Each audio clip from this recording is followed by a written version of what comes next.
국민의힘 탈당 이후에 이제 처음으로 윤석열 전 대통령이 법원 포토라인에 오늘 섰죠. 지재진 질문에 별 대답 없이 법정으로 향했습니다. 그런데 그제 탈당을 하면서 SNS에 당을 떠나지만 자유와 주권 수호를 위해 백의종군할 것이다. 김문수에게 힘을 모아달라. 반드시 투표에 참여해달라고 했는데 윤 전 대통령 탈당이 김문수 후보의 지지율에 도움이 될 걸로 보세요, 장 소장님? 안 될 것 같아요. 그냥 아무 말 안 하고 조용히 탈당을 하거나 출당을 하는 게 더 좋지 않았을까라는 좀 생각이 들고 뭔가 대단히 큰 착각을 하고 있습니다. 이 탈당하기 전에 발언이 뭐였냐면 내가 탈당하는 게 김문수 후보에게 도움이 될지 안 될지 난 도움이 안 될 것 같다. 내가 나가면 지지층이 분열될 수 있어. 그래서 내가 지금 탈당 고민하는 거야. 이런 식의 반응이 나왔었잖아요. 그런 다음에 이제 자유민주주의 수호를 위해 가지고 김문수 후보 지지해달라고 하는데 아니 비상계엄을 저렇게 좀 말도 안 나오네. 불법적인 비상계엄을 선포하고 그 이후에 여러 가지 이상한 일들이 벌어졌고 탄핵당한 대통령 아니겠습니까? 그리고 김건희 씨와 관련된 여러 가지 문제점들이 계속 언론에 나오고 있고 윤핵관들과 관련된 여러 문제점들도 있고 그런 상황에서 윤석열 전 대통령이 지지선을 해달라고 한들 중도층이 그래 탈당한 윤석열 전 대통령이 지지해주라고 했으니까 우리가 이제 지지해줘야지 이렇게 과연 생각할 분들이 몇 분이나 계실까 그런 생각이 들고요. 탈당을 한 것에 대해서 강력하게 극렬하게 윤석열 전 대통령을 옹호하는 국민의힘 지지자들은 아니 왜 탈당을 막지 못했어? 나 김문수 안 찍을래. 오히려 그럴 가능성이 높지 않을까라고 생각을 해봅니다. 뭐 딜레마죠. 그리고 이제 이 내란 사태에 대해서는 유권자들은 대체적으로 평가가 끝난 것 같아요. 그러니까 빨리 탈당이나 출당 조치만 하면은 국민의힘에 너 김문수를 찍어줄게 스탠바이 하고 있는 유권자가 얼마나 될까? 그 생각은 들고요. 이게 말씀하셨다시피 큰 효과가 없어요. 제가 생각하기에는 어쨌든 이게 효과가 있으려면 당 차원에서 출당시키고 제명을 했어야 된다. 이거는 능동태와 수동태 이런 느낌인데 능동적이지가 않잖아요. 그러니까 윤석열한테 계속 가가지고 압박하고 탈당하라 얘기하고 그리고 이게 그나마 첫 번째가 그거였고 두 번째는 자진 탈당하더라도 사과가 있어야죠. 윤석열은 아직도 한 번도 제대로 된 사과를 한 적이 없어요. 그러니까 맨날 이제 청년들 얘기하면서 우회적으로 뭔가 사과를 한 듯 하지만은 저는 국민들은 아마 사과라고 생각을 안 할 겁니다. 그리고 세 번째는 이게 자진 탈당이고 사과가 없었다고 하더라도 그럼 당에서 뭔가 후속 조치, 그러니까 소위 말해서 이제 한동훈 전 대표가 얘기하는 윤석열 김건희와의 절연 뭐 이런 거에 대한 상징성이 좀 있어야 되잖아요. 그러니까 이게 윤석열이 나가면은 윤석열을 출당이나 이제 탈당이 하면은 지금 뭐 강정 보수표가 안 나올 거다라는 우려가 있는데 글쎄요. 그게 정말로 안 찍을까요? 그럼 김문수. 그러니까 이게 성향상 물론 그런 분들이 조금은 있겠지만은 어쨌든 그분들은 김문수를 찍지 거기에 있는 사람은 그렇다고 이준석이나 이재명으로 가지는 않아요. 그분들은 오히려 가운데에서 흔들리는 사람들을 잡으려면은 어디가 더 큰가 이거를 고민해야 되는데 결과적으로 보면은 크게 어떤 대세 김문수의 표에 도움이 될 정도의 어떤 영향력은 없을 것 같다. 그래도 1차적으로 끊어낸 건 잘한 것 같아요. 김주일 평론가님이 탈당 문제와 관련해서 능동태 수동태 얘기했지만 그래도 김용태가 아주 그래도 한한했다. 저는 말만 꺼내고 못할 거야 막 그렇게 생각을 했었는데 어떤 조율을 했든 압박을 했든 아니면 본인의 자리를 걸고 결심을 이끌어냈든 저런 식으로 윤석열 전 대통령 국민의힘과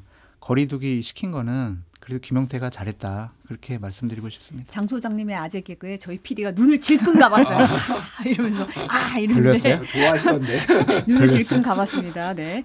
지금 우752님이 본인은 탈당하고 김계리 변호사를 넣는데 뭐 똑같지 뭐라는 지적을 하셨는데 더 심한 거 아닌가? 이런 와중에 이제 계몽령에 계몽됐다 발언했던 김계리 변호사가 국민의힘에 입당을 신청했습니다. 국민의힘은 지금 당원 자격 심사위 열겠다고 입장을 밝혔는데 김계리 변호사가 김문수 후보 돕겠다. 그동안 검증된 능력과 앞으로의 비전, 공약 그리고 턱걸이 능력까지 알려야 할 것이 많다라고 했는데 윤호개인 신당 창당 대신 국민의힘을 선택한 속내는 뭘까요? 뭐 정치하고 싶어 하는 것을 우리 계속 예상을 해왔었잖아요. 그래도 창당한다라는 것이 진짜 어려운 거구나. 그거를 현실적으로 깨달은 것 같고요. 또한 이 정도로 먼저 입당을 하겠다라고 했으면은 좀 누군가와는 어느 정도 교감이 있지 않았을까 좀 그런 생각이 드는데 참 이분이 국민의힘 가가지고 참 주옥 같은 말을 또 여러 말들을 하게 되면 김문수 후보 표가 좀 더 떨어지지 않을까 저는 좀 그런 걱정이 드는데 지금 국민의힘이나 김문수 후보가 상당히 이율배반적인 모순된 행동을 하고 있어요. 단합하고 개혁하겠습니다. 막 이런 메시지를 계속 내더라고요. 근데 단합하는 게 윤석열 전 대통령을 좀 비판하고 반대편에 섰던 분들을 포용하고 통합하는 것이 아니라 윤석열 전 대통령을 강하게 옹호했던 사람들을 막 받아들이고 있어요. 장해찬 씨라든지 뭐 석동현 변호사는 다시 이제 나갔지만 입당은 하고 그 선대위직은 이제 안 하기로 했죠. 근데 김계리 같은 사람을 포용함으로써 당이 이제 단합하는 모습 보이겠다라고 생각을 한다면 대단한 착각이고 이거는 대선의 결정적인 또 실패가 될 수 있지 않을까 그런 생각이 듭니다. 그래서 제발 부탁인데 이분은 그냥 정광훈 목사랑 같이 다니라고 그냥 입당은 받아주지 않으셨으면 좋겠다라는 생각이 듭니다. 그 윤석열 대통령이 김문수 후보에게 힘을 모아달라 뭐 이런 얘기를 했잖아요. 네. 그러면은 윤버지라고 불렀잖아요. 김계리 변호사는 그러면은 뭐 지령을 받았든 뭐가 됐든 계몽이 됐으면은 이제 거기로 가야죠. 근데 김계리 들어오고 석동현은 빠지고 또 장해찬 들어오고 사실 잘 모르겠어요. 이게 너무 어수선해서 이 당이 지금 굉장히 어수선하고 사실 이제 장해찬 후보 같은 경우에는 어쨌든 한동훈 후보가 되게 싫어하잖아요. 이 단계 게시판 문제를 이제 단계를 처음에 제기했던 사람 중에 한 명이고 그러다 보니까 이게 원팀이 되는데 도움이 될지 사실 모르겠고요. 제가 이제 재밌는 얘기를 하나 들었는데 네. 그 김문수냐 한덕수냐 이거를 가지고 이제 그때 밤 사이에 지난주였죠. 그러니까 지지난주였죠. 그 주말에 있었잖아요. 그때 김문수를 교체하고 한덕수를 옹립하면서 그 비대위하고 당 수뇌부가 이제 얘기를 할 때 이제 반대를 했던 사람들이 이제 김용태 그리고 뭐 김재섭 등등등이 있었는데 그때 뭐 반대를 막 하니까 장해찬 얘기가 나왔다는 거예요. 아니 장해찬도 부산에서 후보가 확정이 됐는데 뭐 이렇게 막말 논란이 있으니까 우리가 교체한 거 아니냐. 장해찬도 교체하는 거면 김문수도 교체할 수 있지. 그래서 거기서 그게 말이 대통령 후보하고 그 지역구하고 말이 되냐 막 그랬는데 약간 진짜 진지하게 그렇게 왜냐면 그 맞아요. 그 말은 그러니까 그때 근데 장해찬이 뭐 가처분 신청이나 이런 걸 걸지는 않았고 그래서 된 건데 그게 문제가 될 수도 있었거든요. 사실은 어디까지. 근데 뭐 그런 논리까지 막 다 하면서 뭐 이게 있었다고 그러더라고요. 그런데 갑자기 이제 장해찬을 또 받는다고 하니 참 모르겠습니다. 장해찬 개인한테는 좋은 일인데 표가 될지는 모르겠어요. 예. 네, 오너님이 TV토론 얘기 안 하냐고 지적하셨는데 이제 이 얘기 해보겠습니다. 어젯밤에 첫 번째 대선 후보 TV토론 있었죠. 경제분야가 주제였는데 시작부터 민주노동당의 권영국 후보가 김문수 후보에게 사퇴를 요구를 했어요. 잠시 영상 보고 얘기 나누겠습니다. 김문수 후보에게 묻겠습니다. 네. 윤석열 씨가 12월 3일 내란의 우두머리라는 사실 인정합니까? 내란이라기보다는 헌정질서를 내용을 파괴하고 군을 동원한 내란 기도 그 책임 인정합니까? 뭐 계엄을 한 그리고 그 계엄이 이 나라 경제에 비수를 꽂았다는 사실, 자영업자, 소상공인, 관광, 소비, 투자 모든 흐름을 끊었다는 사실 인정하십니까? 경제가 어려워진 점은 사실이죠. 김문수 후보는 윤석열 정부의 노동부 장관이었습니다. 그런 분이 지금 윤석열을 감싸며 대선에 나왔습니다. 탈당이란 말도 못했고 뜻대로 하시라고 조아렸습니다. 그 대가로 윤석열 지지선은 받으니 기쁘십니까? 윤석열 때문에 치러지는 선거입니다. 무슨 자격으로 여기 나오셨습니까? 분명히 말씀드립니다. 국민 앞에 석고대죄하시고 사퇴해야 하는 것 아닙니까? 답변해 보시죠. 지금 말씀이 좀 과한데요. 윤석열 대통령의 계엄은 잘못되었고 제가 알았다면 당연히 말렸겠습니다. 그러나 그게 내란이냐 하는 것은 지금 현재 재판 중이고 그런 부분에 대해서는 여러 가지로 판단이 많이 남아 있습니다. 또 네, 발언 어떻게 보셨어요? 저 발언이 일반 국민의 생각과 눈높이 아니냐 좀 그런 생각이 들고요. 저는 김문수 후보가 출마할 명분과 뭐 당위성이 없지 않았느냐, 자격이 있는 것이냐 그렇게 좀 생각해 볼 수밖에 없어요. 그러니까 불법적인 개헌과 탄핵에 대해서 국민의 눈높이와 맞지 않는 여러 가지 메시지를 처음에 냈고 중간에 좀 말을 바꾸기도 하고 사과도 했지만은 저당에서 어떻게 김문수 후보 같은 사람을 국민들 앞에 내세우면서 플랜카드 보셨죠? 김문수 후보. 새로운 대한민국. 어떻게 새로운 대한민국을 만들어요. 윤석열 전 대통령 탄핵에 대해서는 아직도 명확한 입장을 내세우고 있지 않은데. 그래서 저러한 질문을 계속 받을 거고 계속 곤혹스러운 태도나 답변을 할 수밖에 없는 상황이다. 그래서 지지율이 올라가는데 대단히 한계가 있을 것 같다라는 생각이 듭니다. TV 토론에 이제 사실 한 명에 한 명씩 종합 평가를 이제 할 수도 있는데 먼저 그 뒤에 가면서 할게요. 그거는. 네. 먼저 권영국 후보 이제 이 TV 토론을 하려면은 전체적으로 목적이 있고 TV 토론에 그리고 그다음에 전술이 있고 그다음에 이제 성과 부분은 우리가 이제 세 가지로 나눠서 평가를 할 수 있잖아요. 권영국 후보는 목적은 뚜렷해요. 기호 5번이 있다. 예, 그러니까 진보 후보가 이번 대선에 있다. 권영국 민주노동당이라는 이름도 굉장히 옛날 이름은 소환했지만 생소하고 권영국 후보가 나온지 모르는 정치 고관여층 아니면 모르는 분도 많거든요. TV 토론을 통해서 본인이 나왔다라는 거를 본인이 알리려고 굉장히 노력을 했고 정의당 이 민주노동당 쪽에서도 그래서 결과적으로 보면은 전술은 뭐였냐면은 실은 양쪽을 다 치는 건데. 김문수 후보를 더 세게 때렸어요. 그러니까 약간 뒤에 우리가 얘기했지만 이재명 후보는 조금 톤 다운이 돼 있는 상황이고 권영국 후보가 세게 했거든요. 그래서 저는 개인적으로는 굉장히 큰 성과를 얻었다. 큰 성과라는 게 예를 들면은 막 대선판을 흔드는 게 아니라 진보의 이런 그리고 내란 문제에 있어서 단호하고 또 이제 노동자를 생각하는 권영국이라는 사람이 있구나. 이게 큰 성과를 얻었다고 개인적으로 이게 퍼센테이지가 뭐 얼마나 나올지는 모르겠으나 그리고 이게 이재명 후보한테도 사실 굉장히 도움이 되는 겁니다. 결과적으로 보면 의도하지는 않았지만은 왜냐하면은 이게 그러니까. 이재명 후보 왼쪽에 센 후보가 있음으로 해서 소위 말해서 중도화 전략, 중도 보수화 전략이 먹힐 수가 있는 거예요. 왼쪽이 다 비어 있으면요. 다 비어 있으면 사실 그게 좀 어렵거든요. 그러니까. 그래서 이 왼쪽에 이렇게 서 있는 것만으로도 사실은 이재명 후보한테도 약간 도움이 됐다. 이런 생각이 들어요. 근데 사실 이제 토론회 전반적으로 보면 아무래도 지지율 1위가 이재명 후보다 보니까 집중 경제가 좀 강하게 이루어지는 모습이 보였어요. 그렇죠. 특히 이제 이 후보의 커피 원가 120원 발언을 놓고 어제 TV 토론에서도 공방이 좀 벌어졌는데 잠시 듣고 오겠습니다. 커피 한 잔의 원가가 120원이라고 발언하셔가지고 지금 뭐 굉장히 시끄럽죠. 어떻게 커피 원가가 지금 또 120원이라고 생각하십니까? 커피 원가 얘기를 한 것은 또 원재료값이 이만큼밖에 안 드는데 시설 잘 갖춰서 팔면은 다른 전업하면 오히려 도움이 된다 이 얘기를 한 건데 이거를 왜곡을 해가지고. 사실 이제 김용태 국민의힘 비대위원장의 SNS에 커피 원가가 120원인데 너무 비싸게 판다는 발언에 커피로 생계를 이어가는 수많은 자영업자들이 가슴을 쳤다라고 글을 올렸어요. 민주당이 커피를 너무 비싸게 판다는 말을 한 적이 없는데 후보자 낙선을 목적으로 한 허위사실 공표를 하면서 고발하겠다고 밝혔는데 이 공방 어떻게 보셨나요?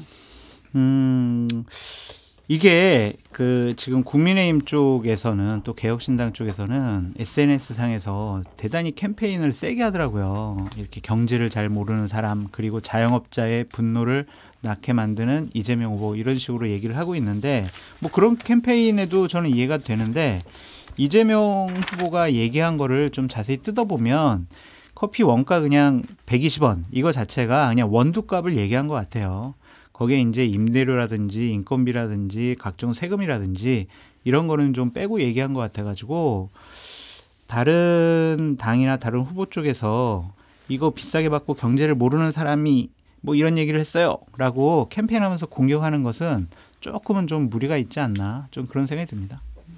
이게 그러니까 맥락이 이게 군산이었나? 군산에서 네, 전북 군산 유세에서. 네. 군산 16일이었나 18일이었나 헷갈린다. 약간 그 군산에서 이제 예전에 본인이 이제 경기도지사 시절이었나 그때 제가 헷갈려요. 그러니까 경기도지사 시절일 겁니다. 맞아요. 그 계곡의 불법 계곡의 불법 영업을 하는 거를 이제 뭐 불도저로 이제 사실상 이제 밀어버리고 막 그때 센 이제 행정력을 보여주는 이제 그건데 사실은 그 사람들이 가서 설득을 하는 과정 이런 거를 설명하는 거였거든요. 그래서 이제 닭을 파는 것과 이제 원가가 더 싼 이런 거를 하는 게 아니냐. 그래서 그 당시 가격이라고 이제 얘기를 한 건데 이게 굉장히 약간 흥미로웠어요. 이게 흥미로웠던 부분은 뭐냐면은 어쨌든 이거는 예상됐었어요. 그러니까 뭐가 예상됐냐면은 이재명 후보의 과거의 발언들 워낙 오랫동안 정치를 하신 분이니까 여러 발언들이 있었잖아요. 그거에 대해서 이제 공격들이 공세가 집중적으로 들어올 것이고 양당 특히 김문수 뭐 이준석 이렇게 공격이 들어오고 이거에 대해서 방어를 하는 거가 이제 예상이 됐는데 120원 가지고 이거를 하는 거는 조금 뭐 생각지도 못했다. 예. 그러니까 이게 먹힐까? 이게 먹힐까라는 생각이 드는 게 제가 장성철 소장님도 얘기를 했지만은 지금 국민의힘 의원들은 단톡방에서 그 지난 총선 때 대파를 들었듯이 지금 민주당에서 우리는 커피를 들자 이런 전략을 얘기를 해가지고 그러니까 우리가 생각을 해보면은 대파가 왜 논란이 됐냐면은 합리적 대파 가격이구만 이렇게 얘기를 했는데 그 합리적이지가 않았고 너무 실제보다 너무 낮게 책정되니까 실제는 굉장히 높았고 그거에 대한 종합적인 책임을 윤석열 대통령이 져야 되는 사람이 유체이탈로 이렇게 하니까 이 물정을 모른다 사람들 부글부글 끄는 거잖아요. 근데 이게 이 커피 가격이 원가가 120원이라는 게 물론 뭐 서민경제를 모른다라는 프레임으로 들어갈 수도 있겠지만은 제가 보기에는 이거를 만든 게 120원인지 내가 500원인지 원가를 모르겠어요. 그거를 만든 게 이재명인가?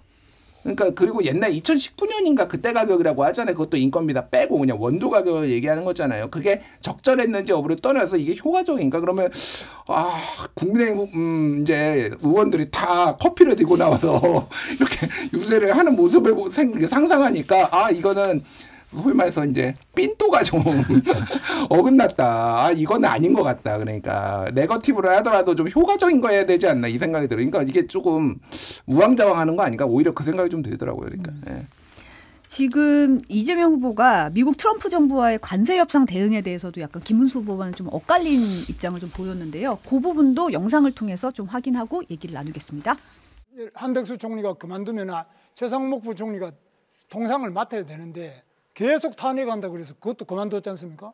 그러니까 사람이 일을 할 수가 없어요.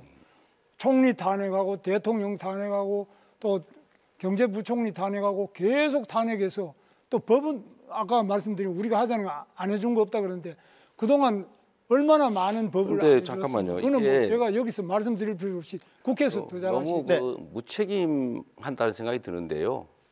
지금 이게 미국 대통령이 자랑스러워할 협상이다 이렇게 얘기한 거는 퍼주기 하겠다는 취지인데 이런 점에 대해서 책임을 좀 지는 게 중요하다는 생각이 들고요. 또 한 가지는 이런 것도 제가 한번 여쭤볼까 싶습니다. 지금 서두르면 안 되는 거 아닙니까? 네. 그런데 지금 정부 구성도 안 되는데 왜 이렇게 서두르는 거예요? 서두르는지 잘 모르십니까? 뭐 서두른다기보다는 여러 가지 애로를 신속하게 해결하자 이런 거지 뭐 그 서두른다 이렇게 표현하시는 거예요. 그런 거는 정부 정책을 집행하는 게 통상 문제는 매우 심각한 주제인데 그거를 그냥 일상적인 잡무 처리하듯이 생각하시면 안 될 것 같은 생각이 들고요.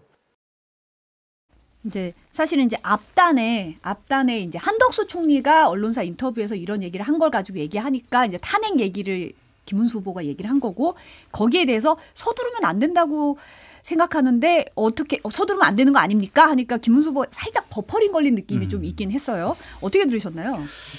이 부분과 관련해서는 기본적으로 저는 미국과 계속 얘기는 해야 된다라고 생각이 들어요. 왜냐하면은 미국이 어떠한 생각과 판단을 갖고 있고 어떠한 안을 갖고 우리와 협상을 하려고 하는 것인지 일단은 상황을 알아야 될 거 아니에요. 그래서 이제 최상목 권한대행이나 산업부 장관이 미국에 가서 협상도 했잖아요. 그런 점은 저는 괜찮다고 생각이 들어요. 그냥 새로운 정부가 들었을 거니까 우리 협상 이거는 그냥 가만히 그냥 내비둬야 되겠다. 그런 것보다는 가서 좀 분위기 파악이나 협상안을 좀 알고 오는 것이 좋겠다라는 생각이 드는데 결론적으로 말씀드리면은 이거는 협상안 결론이 안 날 거예요.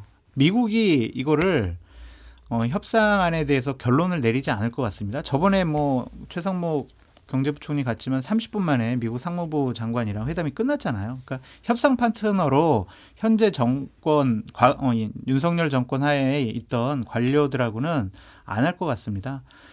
그렇기 때문에 이거를 그렇게 뭐 민감하게 반응할 필요가 있을까라는 좀 생각이 들고 새로운 정부가 들어서면 본격적으로 뭐 책임감을 갖고 하면 될 것 같아요. 예, 순간 버퍼링. 뭐라고 예, 얼음.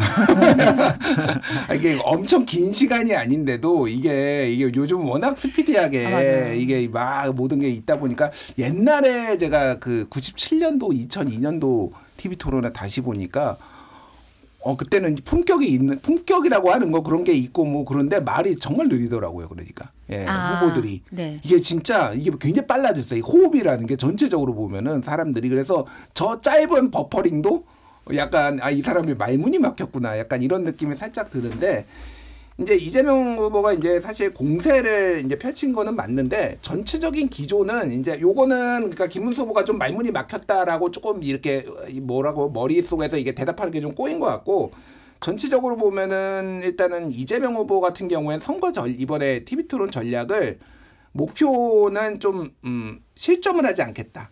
현상 유지 쪽으로 지키는 TV 토론을 하겠다라고 좀 가져온 것 같아요. 워낙 원래 1위 후보는 항상 그래왔고요. 그러다 보니까 전체적으로 쓰는 용어들이 굉장히 눈에 띄었는데 상대방의 얘기를 하면은 그거는 극단적이다. 그리고 그거는 무책임하다. 이런 표현들을 굉장히 많이 썼거든요.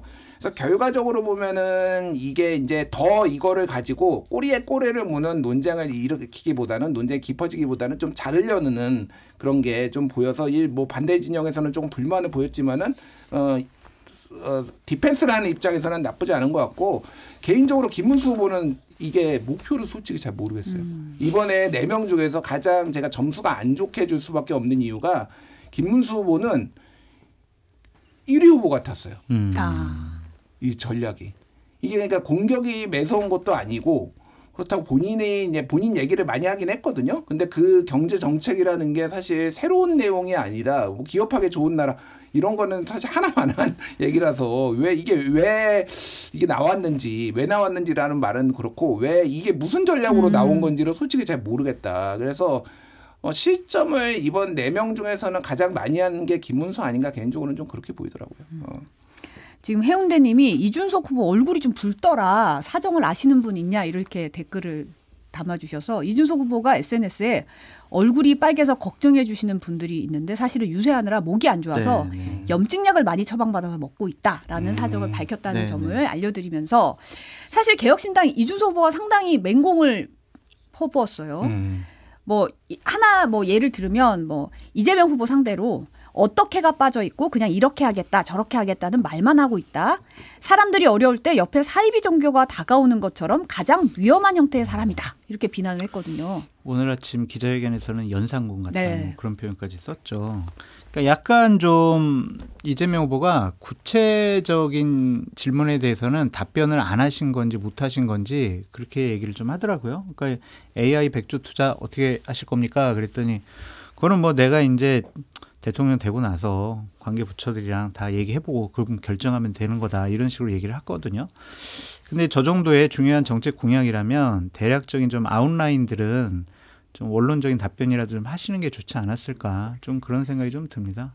그리고 이제 말씀하셨지만 뭐 극단적이다라는 표현으로 상대를 공격했지만 본인 스스로 또 극단적으로 표현한 거예요. 이런 식의 또 답변도 해가지고 약간 좀 말이 꼬인 부분도 있는데 다음번 TV 토론 때 같은 경우에는 좀 구체적인 것들은 하나 둘이라도 좀 얘기를 해주시는 것이 좋지 않을까라는 좀 생각이 들었고 이준석 후보 같은 경우에는 좀 약간 좀 안 좋다라고 생각한 게 뭐냐면 이재명 후보에게 질문을 하면서 답변 안 들어도 됩니다. 뭐 이런 식으로 얘기를 하더라고요. 그래서 나중에는 그럼 10초만 얘기하세요. 이 대선 토론에서 어떻게 이런 중요한 것들 10초 만에 어떻게 다 답변을 해요. 그런 태도는 좀 바꿨으면 좋겠다라는 생각이 듭니다. 이준석 후보는 목표는 이재명에 맞상대는 나야라는 거를 각인시키는 게 목표였다고 그러더라고요. 개혁신당 쪽 얘기를 들어보니까. 그래서 전술이 사실은 김문수 후보를 공격할 게 왜 없었겠어요. 잔뜩 준비는 해왔는데 근데 이거는 오늘은 이재명을 공격해야 되겠다라는 걸 아예 전략적으로 그것도 세게 이제 하는 거를 아예 딱 짜왔다라는 거예요. 이 TV 토론에서. 살짝 그 당원 당규에 기본소득 관련한 거는 얘기를 했었죠. 당원 당규에 기본소득이 있는데 왜 필요 없다 이러니까 그거를 얘기해서 김문수 후보 살짝 공격하는 모습 보이기도 했는데 네. 그거보다는 좀 더 협공의 모습이 많이 보이긴 그렇죠. 했어요. 예, 그러니까 이재명의 상대는 그러니까 지금 그 개혁신당의 전체적인 그 전략이 대선 전략이 뭐였냐면은 사실은 1차 TV 토론하기 전에 10%를 찍는 거였어요.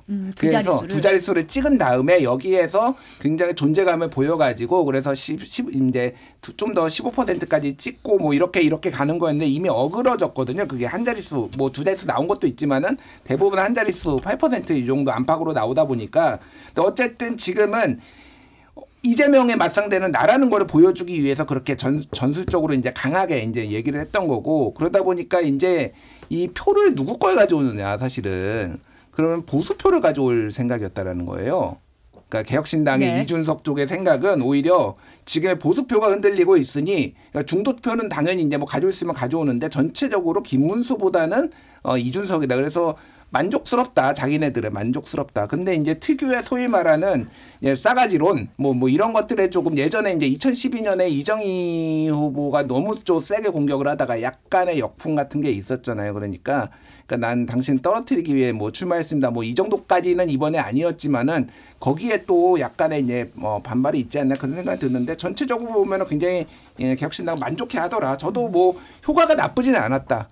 예, 굳이 뭐 따지자면 김문수 후보보다는 나았다 차라리 그 생각이 들어요. 예. 전반적으로 보면 저는 이준석 후보가 제일 잘했다고 생각이 들어요. 여러 가지 현안 문제에 대해서 설명도 잘했고 공격 포인트도 좋았고 논쟁하는 것에 있어서 상대방 후보들을 좀 당황시키는 그러한 스킬도 좋았다라고 생각이 들었고 이재명 후보한테 제가 눈여겨본 게 뭐냐면은 진짜 잘 참으셨다 그런 생각이 드는 거예요.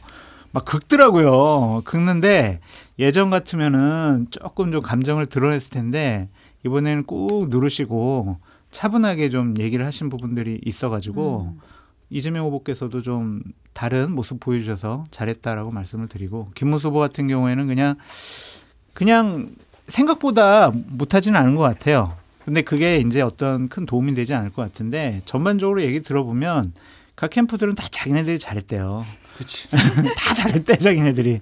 그래서 이제 새로운 지지층을 이끌어내는 데는 좀 모두에게 한계가 있지 않았을까. 실전만 하지 않아도 잘한 토론회가 아니었을까 그런 생각도 듭니다. 요거 짧게 말씀드리면은 이제 TV 토론이 1997년에 처음 도입이 되고 이게 많은 정치학 쪽에 이제 논문들이 있어요. 그런데 실제 예전에 그 97년 대선 같은 경우에는 한 2~3% 포인트가 움직였다라는 그런 연구 결과가 있어요.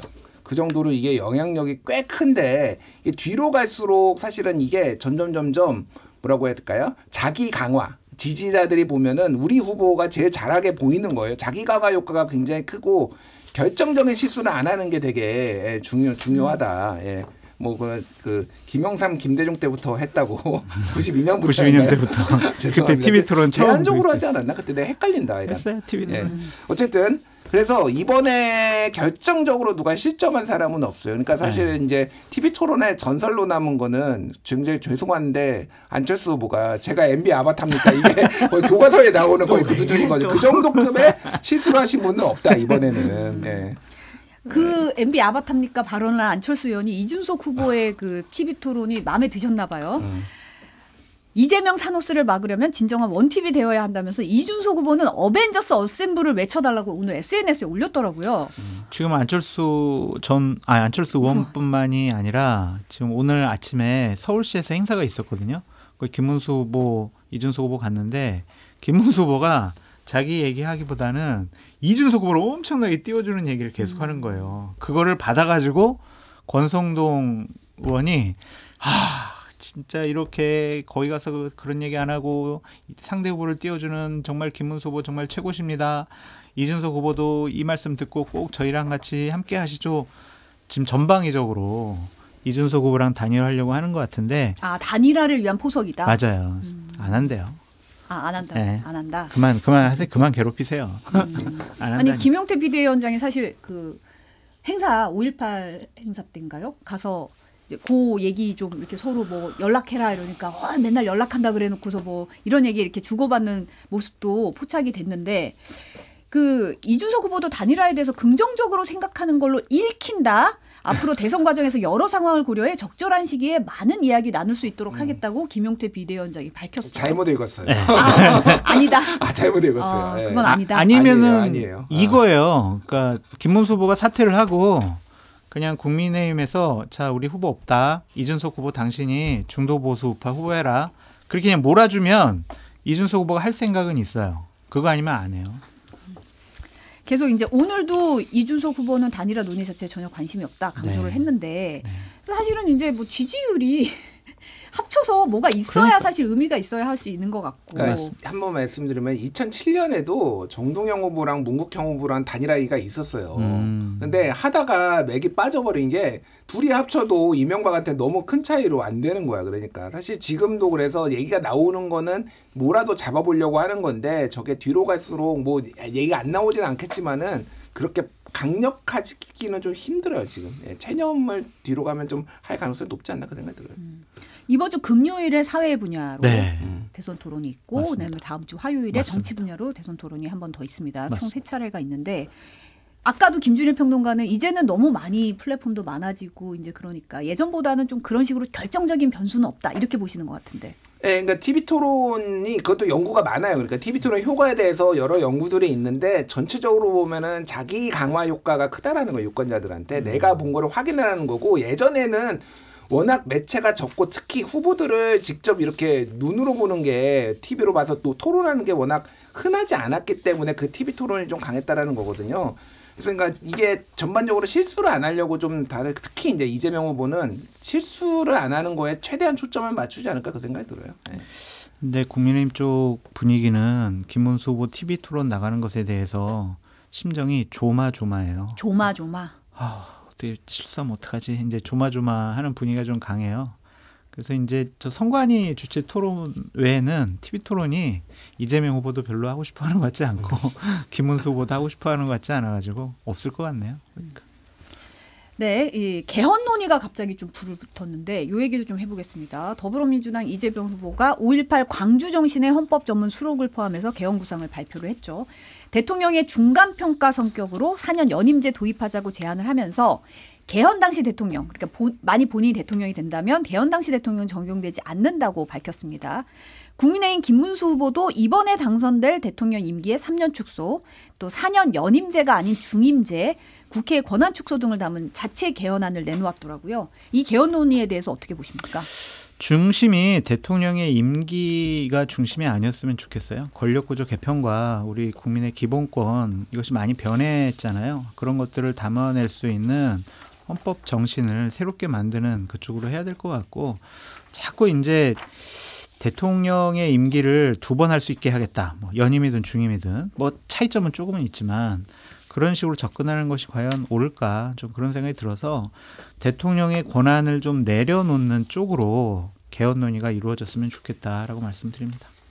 이거는 나왔어야 되는 거고 이제 때가 되니까 나온 거예요. 왜 그러냐면 이재명 후보가 뭐 이렇게 개헌에 관심 없다, 혼자 개헌에 반대한다라고 공격을 받았는데 본인이 이제 예전에 본격적인 선거운동 들어가기 전에 뭐라고 했냐면은 이번에 대선에 여러 가지 의견이 나올 테니 이런 것들을 모아가지고 그래서 다음 대통령이 당선이 되면은 뭐 이제 위원회 같은 걸 설치를 해서 거기에서 논의를 나왔던 것들을 논의를 해가지고 내년 6월 지방선거에 그거를 가지고 개헌을 붙이자, 개헌 투표를 하자라고 했으니 그러면은 내야 되는 거죠.